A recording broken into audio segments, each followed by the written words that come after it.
Your pumps charge for air. When I was in college, I worked in a small gas station. This was in 1990 in a smallish town, before you could pay at the pump. Customers could pump first and pay when they were done.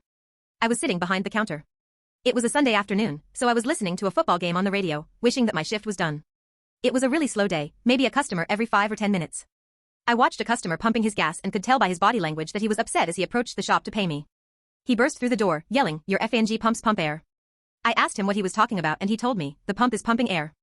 I've pumped a lot of gas in my life and I can tell the difference between liquid and air. Your pump is charging me for air." I told him that I didn't think this was possible.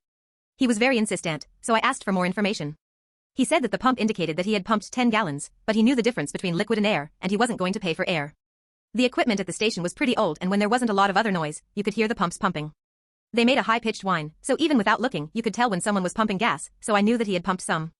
I asked him what the gas gauge in his car said and he replied that it was broken, so he couldn't get a reading from it. He continued to yell at me for a few minutes, telling me that he wasn't going to pay for air. Finally he stormed out, and as he left, he turned and yelled, "I'm going to go home and make a bomb. I'm going to blow this FNG place up." He got in his car and sped off. He hadn't paid and had just threatened my life, so I called 911. I had gotten his license plate number, so the cops were able to track him down pretty quickly. They went to his house and talked to him. About an hour later, an officer came to the store to tell me about their conversation. The cop told me that the guy was just really upset and wasn't really going to bring a bomb in. The cop even paid for the gas. Times sure have changed. I doubt that a bomb threat would be handled so casually anymore.